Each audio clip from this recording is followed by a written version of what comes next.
नमस्कार, मैं हूं पूनम जैन। स्वागत आपका नादी टीवी के खास कार्यक्रम में। आज बात करेंगे छत्तीसगढ़ की, जहां कोरोना संक्रमण तेजी से बढ़ रहा है। प्रदेश के स्वास्थ्य मंत्री तक कोरोना संक्रमित हो गए हैं। वहीं सुकमा में कोबरा बटालियन कैंप में भी 38 जवान पॉजिटिव मिले हैं। रायपुर के पुलिस मुख्यालय में भी 4 वरिष्ठ अधिकारी कोरोना पॉजिटिव हुए हैं। पिछले 24 घंटों में छत्तीसगढ़ में 1059 मरीज मिले, जबकि 3 लोगों की मौत हुई है। बड़ी संख्या में डॉक्टर भी महामारी की चपेट में आ रहे हैं। रायपुर मेडिकल कॉलेज के पीजी हॉस्टल से कई डॉक्टर संक्रमित हुए हैं। ऐसे में जिस तेजी के साथ कोरोना का कहर बढ़ रहा है, कहीं ना कहीं एक बार फिर छत्तीसगढ़ के लिए ये खतरे की घंटी है। बढ़ते कोरोना के साथ अब इसमें सियासत भी खूब दिखाई दे रही है।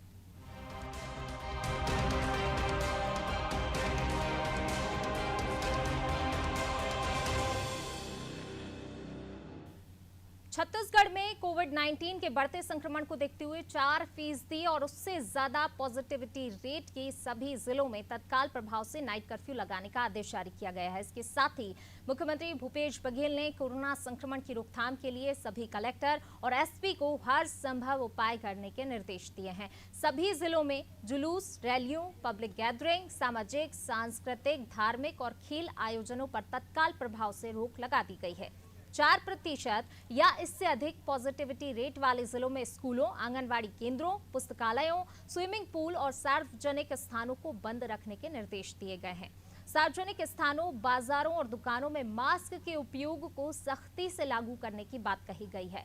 सभी एयरपोर्ट पर RT-PCR जांच अनिवार्य कर दी गई है। सभी रेलवे स्टेशनों और राज्य के सीमावर्ती क्षेत्रों में कोरोना की रैंडम टेस्टिंग के निर्देश दिए गए हैं। होम आइसोलेशन वाले मरीजों के लिए सप्ताह में 7 दिन 24 घंटे कॉल सेंटर संचालित करने के भी निर्देश दिए गए हैं। मुख्यमंत्री भूपेश बघेल ने सख्ती से गाइडलाइन का पालन करने की अपील की है। वहीं कृषि मंत्री रविंद्र चौबे ने कहा है कि लॉकडाउन नहीं बल्कि कोरोना से बचाव को लेकर सरकार तैयार है। उन्होंने कहा छत्तीसगढ़ 7 राज्यों से घिरा है, जिसके चलते यहां मरीजों की संख्या में तेजी से वृद्धि हुई है, लेकिन सरकार संक्रमण की रोकथाम में लगी हुई है। जबकि बीजेपी का कहना है कि सरकार की तैयारी जमीन पर दिखाई नहीं दे रही है। वैक्सीनेशन का काम भी बंद है। सारी चीजें सिर्फ मीटिंग तक ही सीमित हैं। सरकार की लेट लतीफी का खामियाजा जनता को भुगतना पड़ रहा है। अभी वो स्थिति में रायपुर नहीं है।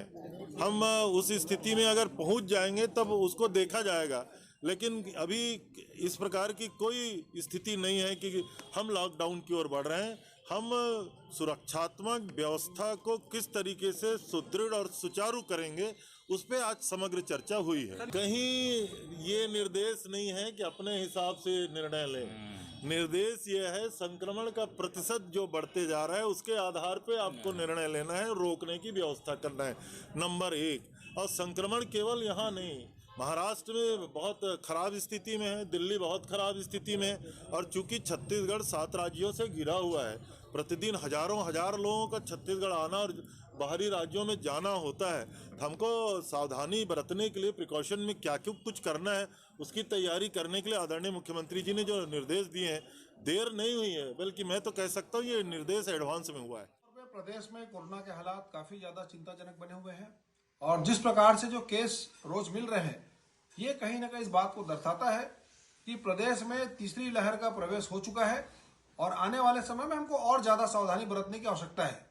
लेकिन पूरे मामले में राज्य सरकार की तैयारियां किसी प्रकार से जमीन पर दिखाई नहीं पड़ती है। टीकाकरण के भी सारे कार्य यहाँ पर बंद पड़े हुए हैं। राज्य सरकार सारी चीजों को सिर्फ मीटिंग तक सीमित करके रखी है और लगातार सारी चीजों की चेतावनी देने के बावजूद उस स्तर पे ना जांच किया गया, ना वैसी तैयारी की गई। आज इसीलिए राज्य सरकार को लॉकडाउन लगाने का फैसला लेना पड़ रहा है, जो कि बिल्कुल भी देरी से लिया गया फैसला है। राज्य सरकार की जो देरी लेट लतीफी हुआ है, उसका खामियाजा छत्तीसगढ़ वासियों को भुगतना पड़ेगा। तो बिल्कुल छत्तीसगढ़ में कोरोना विस्फोट हुआ है और इसको लेकर जिस प्रकार से सरकार ने प्रतिबंध लगाए हैं, तो बीजेपी सवाल उठा रही है। अब हमारे साथ चर्चा के लिए अनिल द्विवेदी जी, वरिष्ठ पत्रकार, हमारे साथ जुड़ गए हैं। अनिल जी, बहुत स्वागत आपका। जी अनिल जी, जिस प्रकार से हम देख रहे हैं कि कोरोना का विस्फोट हर जगह, और छत्तीसगढ़ में 1059 केस निकलकर सामने आए हैं। अब अगर ऐसे में सरकार प्रतिबंध लगा रही है, बीजेपी सवाल उठा रही है, किस तरीके से देखते हैं आप? क्या सरकार ने देरी कर दी है और बीजेपी का सवाल उठाना कहां तक लाजमी है? देखिए छत्तीसगढ़ में ओमिक्रॉन वायरस की दस्तक हो चुकी है और अभी तक जो लेटेस्ट आंकड़े मेरे पास है उसमें 3,000 से ज्यादा एक्टिव केस हैं और उसमें रायपुर में करीबन 1,000 के ज्यादा केस हो गए। तो स्थिति खतरनाक है। राज्य कंट्रोल एंड कमांड सेंटर ने तमाम तरह की व्यवस्थाएं जारी की हैं। मुख्यमंत्री भूपेश बघेल ने भी कुछ निर्देश दिए हैं, लेकिन मुझे नहीं लगता, जहां तक भाजपा आरोप लगा रही है कि बहुत लेट हो गया, बहुत लेट हो गया, मुझे लगता है अभी एक मौत भी नहीं हुई है अभी, तो फिर भी सरकार चेत गई है। उसने तमाम तरह के हॉस्पिटल्स में व्यवस्था करने के निर्देश दिए हैं। स्कूल बंद कर दिए गए हैं, नाइट कर्फ्यू लगा दिया गया है। तो सरकार ये कह रही है कि सभी लोग सचेत हो जाएं। ये स्थिति ना आने पाए कि पूरा लॉकडाउन करना पड़े, पूरे व्यापार को ठप करना पड़े, तो उससे लोगों के रोजगार चले जाते हैं, व्यापार बंद हो जाता है। तो मुझे लगता है कि सरकार तो सही समय पर जागी है। अब जरूरी यह है कि इसमें राजनीति किए बगैर आम आदमी को विपक्ष के साथ खड़े होकर के इस ओमिक्रॉन से जूझना चाहिए। बिल्कुल अनिल जी, जिस प्रकार से जो है अगर हम देखें सरकार की तैयारियां, बीजेपी का कहना है कि ज़मीनी स्तर पर दिखाई नहीं दे रही। हालांकि सरकारों ने तमाम प्रतिबंध लगा दिए हैं। जो है नाइट कर्फ्यू की बात यहाँ पर कही जा रही है, गैदरिंग पर भी जो है प्रतिबंध लगा दिया गया है। अब इसके अलावा सरकार को और क्या ऐसी तैयारियां करनी चाहिए? हालांकि जिस प्रकार से सवाल उठाए जा रहे हैं कि तैयारी ज़मीन पर दिखाई नहीं दे रही, तो क्या वाकई छत्तीसगढ़ में जो तैयारियां की जा रही हैं सरकार की तरफ से वो ज़मीन पर दिखाई नहीं देती? देखिए ओमिक्रॉन कोरोना का जो खतरनाक पहली लहर आई उसमें छत्तीसगढ़ में ज्यादा प्रभावित नहीं हुए थे, लेकिन जो दूसरी लहर आई उसमें मौत का जो आंकड़ा था वो 5,000 से ज्यादा क्रॉस हो गया। सबसे बड़ी बात जो समझ में आया था, जो दर्द उभरा था, वो ये था कि सरकारी हॉस्पिटल तो अच्छी मदद कर रहे थे नागरिकों की, लेकिन जो प्राइवेट हॉस्पिटल थे वे खेल खेल रहे थे, वे लूटने का खेल खेल रहे थे। वहां पर बहुत ज्यादा कीमतें वसूली जा रही थी इलाज के लिए। लोग 10-10 लाख रुपए की बन रहा था। तो सरकार को चाहिए कि इस बार थोड़ा सा प्राइवेट हॉस्पिटल की सुध ले, उन्हें दिशा निर्देश जारी करे, हो सके तो इलाज का दर तय कर दे, ताकि आम जनता को निजी हॉस्पिटल लूट न सके। और सरकारी जो हॉस्पिटल है वहां पर भी दवाइयों के प्रबंध हो, इंजेक्शन के प्रबंध हो, बेड अच्छे हो, तो ये प्रबंध तो सरकार को करने होंगे। लेकिन इससे ज्यादा बड़ी बात यह है कि आम आदमी है, प्रत्येक आदमी को अपनी खुद की सुरक्षा करनी होगी, कोरोना नियमों का पालन करना होगा, क्योंकि अकेले सरकार के बस की बात नहीं है, चाहे वो केंद्र सरकार हो चाहे राज्य सरकार हो। जब तक विपक्ष सहयोग नहीं करेगा, जब तक आम आदमी सहयोग नहीं करेगा, ये राजनीति का विषय नहीं है। अगर विपक्ष यहाँ केंद्र राज्य सरकार को घेर रहा है, तो केंद्र में कांग्रेस भी घेर सकती है केंद्र सरकार को। ये राजनीति का विषय नहीं है, लेकिन ये जरूर है कि जो चूके हैं, जो कमियां हो रही हैं, उसे सब मिल करके खत्म करें, और ताकि ये जो ओमिक्रॉन का जो राक्षस आया है, कोरोना का रूप बदल करके, हम उससे लड़ सकें, उस पर पार पा सकें। जी अनिल जी, आप बने रहिए। अब हमारे साथ दो मेहमान और जुड़ रहे हैं। बीजेपी से हमारे साथ राजकुमार राठी, बीजेपी नेता, और साथ ही कांग्रेस से अंशुल मिश्रा जी, प्रवक्ता, हमारे साथ जुड़ रहे हैं। आप दोनों का बहुत स्वागत। जी नमस्कार। जी अंशुल जी, सबसे पहले मैं आपके पास आना चाहूंगी। जिस प्रकार से जो है आपने भी सुना होगा, बीजेपी आरोप लगा रही है कि सरकार ने लेट लतीफी कर दी, सरकार की तैयारी जमीन पर नहीं है, कागजों में ही सारा खेल सिमट कर रह रहा है, मीटिंग्स तक ही सीमित है सब कुछ, लेकिन जमीनी तौर पर कोई भी तैयारी सरकार की तरफ से नहीं की गई है। जी पूनम जी, ये मैंने सुना और मुझे ये सुनते हुए बड़ा मैं आश्चर्यचकित हो गया, क्योंकि मैं देश का, हिंदुस्तान का नागरिक हूं और आज देश कोरोना जैसी महामारी से जूझ रहा है और एक जिम्मेदार पार्टी का मैं नागरिक भी हूं। तो मैं इस पर आज राजनीति करना नहीं चाहता हूं। छत्तीसगढ़ में बीजेपी के पास राजनीति करने का किसी भी प्रकार का मुद्दा आज के दिनांक में नहीं बचा हुआ है, इसलिए वह उल जुलूल बयान देती है, किसियानी बिल्ली कम बनर्जी जैसे। क्योंकि जो जो हमने कहा था वो हमने किया था। अब मैं बात पे आता हूँ कोरोना पे। कोरोना का जो ओमिक्रॉन वेरिएंट है महोदया, मैं आपको बता देना चाहता हूँ, वह जीनोम सिक्वेंसेस द्वारा जांच की प्रक्रिया में पाया जाता है। यह जो प्रक्रिया होती है वह सिर्फ और सिर्फ छत्तीसगढ़ से बहुत पास भुवनेश्वर पाया जाता है। आज ही स्वास्थ्य मंत्री जी ने ट्वीट करके और एक लेटर जारी किया है आदरणीय केंद्रीय मंत्री को, कि इसकी जो जांच है उसकी प्रक्रिया का कार्यक्रम हमारे यहाँ छत्तीसगढ़ में भी किया जाए। यह एक धरातल की एक प्रकार से कार्यक्रम है। दूसरा मैं आपको बता देना चाहता हूँ टीकाकरण। मैडम हम बताते हुए छाती चौड़ी हो जाती है, क्योंकि हमने 16 लाख बच्चों को टीकाकरण करने का लक्ष्य रखा था और जिस दिनांक को हमने यह चालू किया था उसमें लगभग 1,60,000 बच्चों को हमने टीकाकरण कर दिया था, जो अपने आप में एक गर्व की बात है। लगभग 10% तो हम ऑलरेडी कर चुके हैं। यह धरातल की तैयारी है। अब ओमिक्रॉन जिस हिसाब से बढ़ रहा है, उस हिसाब से चाहे वो स्वास्थ्य मंत्री हो, जो चूंकि हालांकि उनकी रिपोर्ट जो है वो पॉजिटिव जी। आई है, ईश्वर उनको बहुत जल्दी ठीक करे, लेकिन मुख्यमंत्री साहब जो है आला अधिकारियों के साथ रेगुलर मीटिंग्स कर रहे हैं, साथ में बैठे हुए हैं। स्वास्थ्य विभाग का अमला चारों दिशाओं में चहुमुखी कार्य कर रहा है ताकि बिल्कुल भी किसी भी प्रकार की जान माल की हानि ना हो सके। लेकिन ओमिक्रॉन से ज्यादा डर मुझे ओमिक्रॉन से ज्यादा डर इस बीजेपी पार्टी से लगता है, क्योंकि हम कुछ करते हैं तब भी इनकी पेट में दर्द होता है और जब हम कुछ नहीं करते हैं तब भी इनकी पेट में दर्द होता है। लेकिन इनके पेट में दर्द होने से हमें कोई फर्क नहीं पड़ता, क्योंकि मुझे इसलिए फर्क नहीं पड़ता क्योंकि हमें कुछ ना कुछ करना पड़ेगा। हमें इसलिए करना पड़ेगा क्योंकि हमारे कांग्रेस के संस्कार हैं, जान है तो जहान है, जनता जनार्दन की सेवा सर्वोपरि है। तो चाहे वो सारा कैबिनेट मिलकर, ठीक। सारे युवा नेता मिलकर और सारे डॉक्टर्स मिलकर, सारी जनता मिलकर इस कोरोना जैसे ओमिक्रॉन जैसे महामारी से हम लोग लड़ रहे हैं, जूझ रहे हैं। और मैं आपको इस वादे और दावे के साथ यह कहना चाहता हूं कि इस ओमिक्रॉन से छत्तीसगढ़ अवश्य जीत कर आएगा महोदय। चलिए राजकुमार जी, मैं आपके पास आना चाहूंगी। अंशुल जी को आपने सुना कि जब भी सरकार कुछ काम करती है तो बीजेपी के पेट में दर्द होता है और बीजेपी को कहाँ लगता है कि सरकार जो है जमीनी स्तर पर सरकार की तैयारी नहीं है और सरकार ने अगर कदम उठाए तो उसमें लेट लतीफी हुई है। क्यों ऐसा लगता है? देखिए, बीजेपी से डर जो है कांग्रेस को वो समझ में आ रहा है मेरे साथी प्रवक्ता की बातों से, और उनकी खींच भी समझ में आ रही है क्योंकि कांग्रेस काम नहीं कर रही। पिछले बार भी आप देखेंगे, हम मार्च 2021 की ओर जाते हैं, मार्च 2021 की ओर जाते हैं, तो मार्च में इन्होंने अंतर्राष्ट्रीय क्रिकेट मैच करवाया। उसके बाद प्रदेश में कोरोना की क्या स्थिति हुई मुझे बताने की आवश्यकता नहीं है। हम लोगों ने जाके जो है कलेक्टर महोदय को ज्ञापन भी दिया था कि अंतर्राष्ट्रीय क्रिकेट मैच करवाए। छत्तीसगढ़ सरकार, उसमें दिक्कत नहीं है। अहमदाबाद में भी अंतर्राष्ट्रीय क्रिकेट मैच हुआ था, लेकिन बिना दर्शक हुआ था। यहाँ पे तो छत्तीसगढ़ में महाराष्ट्र से, उड़ीसा से और जितने अगर जो स्टेट हमारे छत्तीसगढ़ से लगे वहां से लोग आके मैच देखे और यहाँ के लोगों को संक्रमित करके गए। आज भी वही स्थिति है, सरकार की कोई तैयारी नहीं है। तो स्वास्थ्य मंत्री जी जो है कोरोना पॉजिटिव हो गए, और ये पहली बार नहीं दूसरी बार हमारे स्वास्थ्य मंत्री जी कोरोना पॉजिटिव हुए हैं।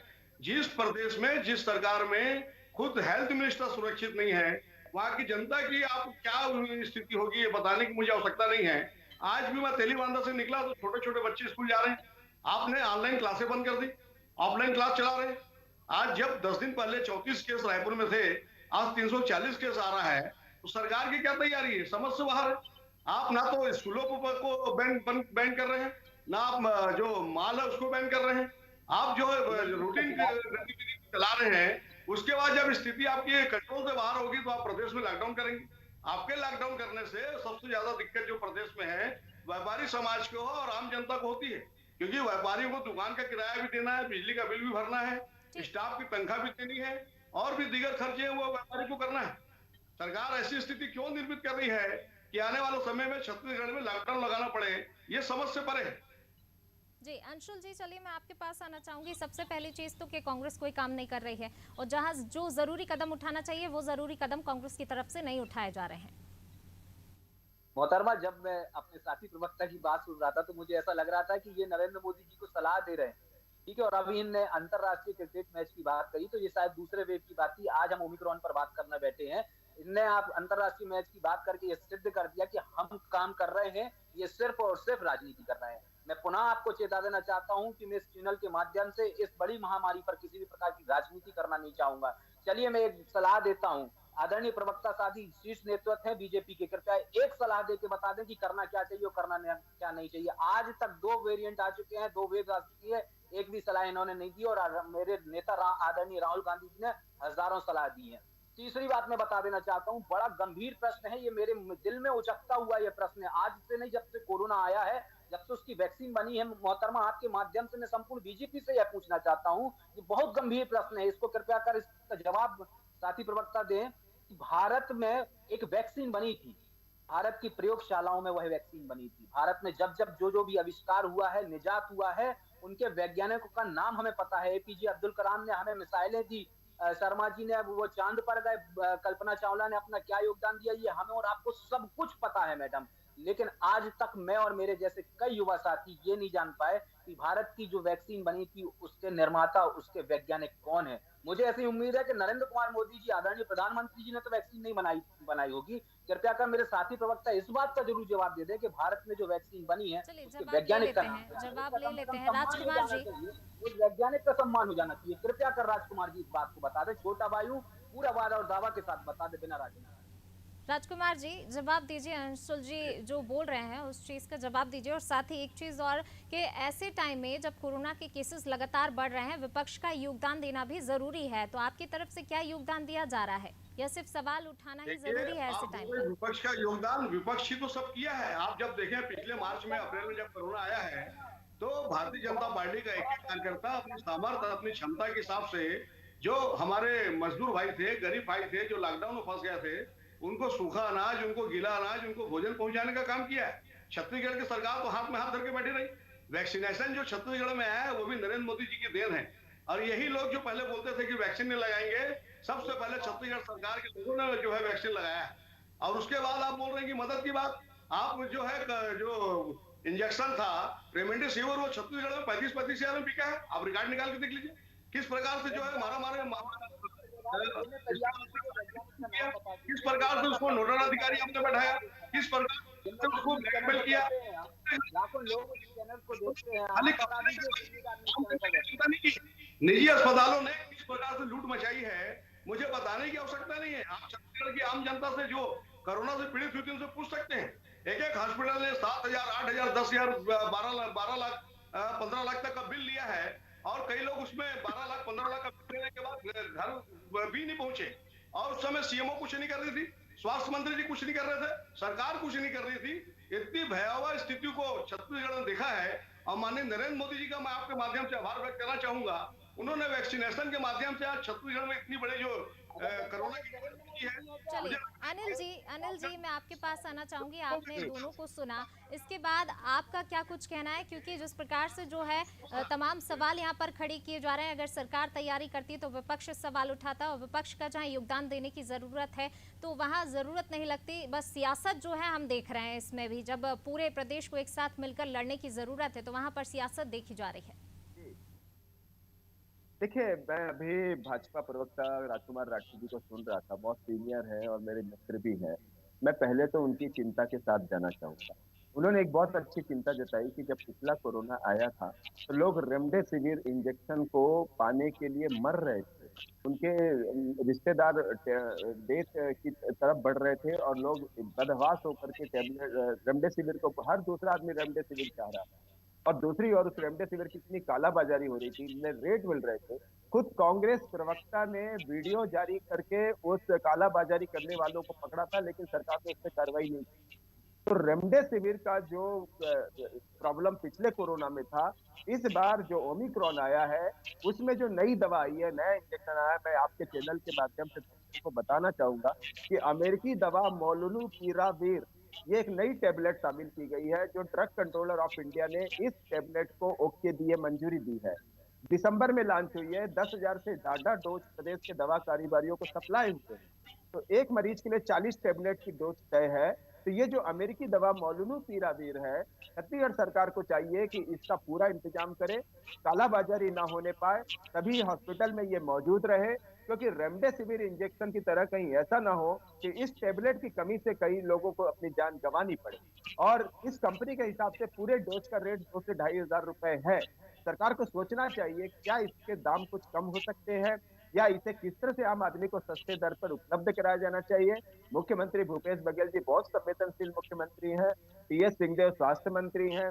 मुझे पूरी उम्मीद है कि पिछली बार की तरह इस बार भी सरकार ये जो मोलुनुपिराविर टैबलेट है इसके पूरे इंतजाम करेगी। और एक बात मैं कांग्रेस प्रवक्ता को अच्छे से थोड़ा बता दूं कि आप ये मत कहिए कि केंद्र सरकार ने कौन सा इंजेक्शन तैयार किया। मुझे याद है कि जब देश में हैजा फैला था, पहला विदेश में आया था, भारत में वो दवा आते आते 10 साल से ज्यादा हो गया था। आज प्रधानमंत्री मोदी जी ने कम से कम 140 करोड़ लोगों को डबल डोज लगा दिया। जिन लोगों ने भाजपा का इंजेक्शन बताया था, भाजपा का वैक्सीन बताया था, उन लोगों तक को आज वो वैक्सीन लगवानी पड़ी है। तो ये मत कहिए, पूरा देश जानता है कि केंद्र सरकार ने या प्रधानमंत्री मोदी जी ने किस तरह मेहनत करके लोगों को डबल डोज दिए, और अब तो 15 साल से 18 साल के युवाओं को भी डबल डोज लग रही है। तो इसमें राजनीति न करें, कृपया दोनों प्रवक्ताओं से निवेदन है कि वो राजनीति न करें, बल्कि जो जनता के लिए अच्छा हो सकता है हम सबको मिल करके ओमिक्रॉन को पराजित करना। जी, अंशुल जी कुछ कह रहे हैं। अंशुल जी बात पूरी कीजिए अपनी। जी महोदय, मैं सिर्फ इतना कहना चाह रहा था कि ये भाजपा का है कि किसका है, मैं इस पर जाना नहीं चाह रहा था महोदय। निवेदन पूर्वक मैं सिर्फ इतना पूछना चाहता था कि भाजपा के प्रवक्ता से कि जो आज वह औषधि बनी है, हिंदुस्तान में जो बनी औषधि है, जिसको हम और छाती चौड़ी करके आप कहते हैं कि ये हिंदुस्तान की औषधि है, उसका कम से कम मैं वैज्ञानिक का नाम जानना चाह रहा था। हालांकि वो नहीं बता पाएंगे, दूसरी बात है। दूसरी बात मैं आपको अरे आप ये बता दीजिए कि राहुल गांधी ने अभी तक वैक्सीन क्यों नहीं लगवाई? राहुल गांधी ने, चलिए आप बता दीजिए क्यों नहीं लगवाई राहुल गांधी ने वैक्सीन? महोदय, मैं उसका जवाब देना चाहता हूँ। पॉइंट वाइज आपने बिंदुवार तरीके से मैं आपका जवाब देना चाहता हूँ कि आपने उसके पहले दवाई का नाम बता दिया, तो मैं आपको बता देना चाहता हूँ कि सम्माननीय मुख्यमंत्री जी ने सबसे पहले उस जीवन रक्षक दवा को कई कारोबारियों तक पहुंचाया है, कई सारे सीएमओ को बैठाल के जूम मीटिंग के जरिए उनको इस दवा के बारे में बताया है, जो आज तक वहां पहुंच चुकी है, गांव गलियारे तक पहुंच चुकी है। और तीसरी बात मैं बता देना चाहता हूं कि यह जो सरकार है, हमारी जो कांग्रेस की सरकार है, वह बच्चों को लेकर कितनी संवेदनशील है सरकार है। सर आपको भी मैं बता दूं और संपूर्ण जिम्मेदार लोगों को मैं बता दूं, 16 लाख का टारगेट हमने तय किया था जिस दिन हमें बच्चों की दवाइयां लग रही थी। आज 10% अर्थात 1,60,000 तक हम आज दिनांक तक एक दिन के भीतर में पूर्ण कर चुके हैं। यह संवेदनशील सरकार का कार्यक्रम है। राहुल गांधी ने क्या किया है, राहुल गांधी ने क्या नहीं किया है, राहुल गांधी विपक्ष के नेता हैं, उन्हें वैक्सीन लगवाना है नहीं लगवाना है ये उनकी जिम्मेदारी है। मैं उनका मन नहीं कह रहा हूँ, ये उनकी जिम्मेदारी है, क्योंकि मैं यहाँ पर राजनीति करने नहीं बैठा हूँ। लेकिन देश में जिस सरकार के रहते अगर जीवन रक्षक औषधि वह बनी है तो हमारा अधिकार है, आपका भी अधिकार है। अंशुल जी, राहुल गांधी जी भी तो कांग्रेस पार्टी के ही अध्यक्ष हैं। आपका प्रश्न नहीं आ पाया, माफ कीजिए मोहतरमा। राहुल गांधी जी भी तो कांग्रेस के ही नेता हैं, बड़े नेता हैं कांग्रेस की, उनकी भी जिम्मेदारी बनती है कि जब मैडम, और देश के आने वाले भी बहुत बड़े नेता हैं। वही तो मैं आपसे यह कह रहा हूँ कि यहाँ कोरोना में बैठे हैं, लेकिन राजनीतिकरण कोरोना का कैसे हो रहा है, ये जीता जागता सबूत ये चल रहा है। मैं पूछ रहा हूँ देश के वैज्ञानिक का नाम, किसी नेता का नाम नहीं पूछ रहा हूँ, लेकिन उंगली उठाई जा रही है। अंशुल जी, जब इतनी तैयारियां, कोरोना के केसेस तेजी से बढ़ रहे हैं, हम दूसरे लोगों को प्रेरित करते हैं, तो उनका भी तो जरूरी है वैक्सीनेशन कराना। मैडम, स्कूल्स बंद हो चुकी है, हमने 1,60,000 बच्चों को कोरोना का टीका लगा दिया है,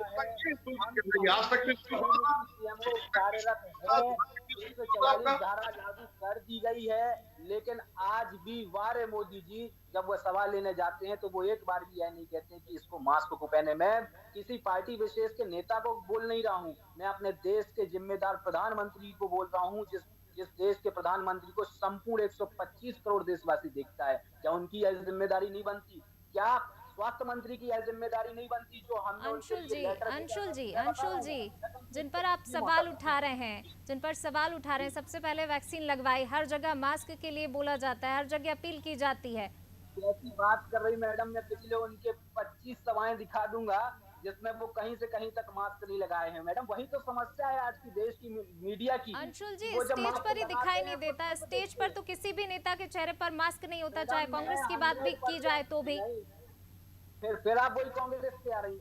आज संविधानिक पद पर कौन बैठा हुआ है? कांग्रेस पे नहीं, जो जायज सवाल है अंशुल जी, उसी का जवाब आपसे ले रही हूँ। प्रधानमंत्री जो है वह मजबूत नहीं है। आज वह कह दें कि देश का प्रधानमंत्री मजबूत। चलिए अनिल जी, मैं आपके पास आना चाहूंगी, छोटी सी प्रतिक्रिया आपसे चाहूंगी। अंशुल जी को आपने सुना, इस पर आपकी प्रतिक्रिया। नहीं, अंशुल अच्छे उभरते हुए प्रवक्ता हैं कांग्रेस के और बहुत अच्छा बोलते हैं। उन्होंने जो पहला दूसरे दोनों वक्तव्य मैंने उनके सुने, बहुत सुलझा हुआ वक्तव्य दिया है उन्होंने। लेकिन जैसा कि वो जो चिंता जता रहे थे, वही चिंता तो मैंने भी जताई थी। और मैंने जस्ट एक इम्पोर्टेंट क्वेश्चन किया था कि भाई अगर सबको कोरोना के प्रति चिंता है, देखिए लीडर जो होता है वह पार्टी का भी होता है, संगठन का भी होता है और देश का भी होता है। अगर गांधी परिवार ने कोरोना वैक्सीन लगवाई होती तो मुझे लगता है इससे कांग्रेस भी प्रभावित होते, आम जनता भी प्रभावित होती। लेकिन हमने देखा कि तीनों ने ही राहुल गांधी जी ने वैक्सीन नहीं लगवाई। हाँ वैक्सीन लगवाई, उसका प्रचार प्रसार नहीं किया महोदय, उसके लिए वो मैं कुछ नहीं कह सकता हूँ, लेकिन जीवन रक्षक जो दवा है, वैक्सीन जो है वो लगवाई है सर। उसका कोई फोटो नहीं आया, वैक्सीन लगवाने का नहीं आया है। फोटो खिंचवाना जरूरी है क्या सर उसके लिए? आज देश की प्रियंका गांधी ने भी नहीं लगवाई वैक्सीन। मैंने जिसको फोटो खिंचवाना है वो खिंचवा सकता है। मेरे भाई ने वैक्सीन लगवाई, उसने फोटो निकलवाई है। अंशुल जी, जब जेब फटती है तो फोटो दिखाया जाता है। नहीं, वो एक अलग बात है। मैं वही तो कह रहा हूँ मैडम, आपका प्रश्न उस तक नहीं आया कि अगर उनने फोटो नहीं निकलवाई तो क्या उनकी गलती है क्या? चलिए ठीक है अंशुल जी। राजकुमार जी, आखिरी सवाल आपसे, विपक्ष का क्या योगदान रहेगा? विपक्ष सवाल उठा रहे हैं, लेकिन ऐसे समय में जरूरत है, जब कोरोना के केस बढ़ रहे हैं, तो विपक्ष का कुछ योगदान रहेगा? फोटो की राजनीति बीजेपी में चलती होगी साहब। हमें जनता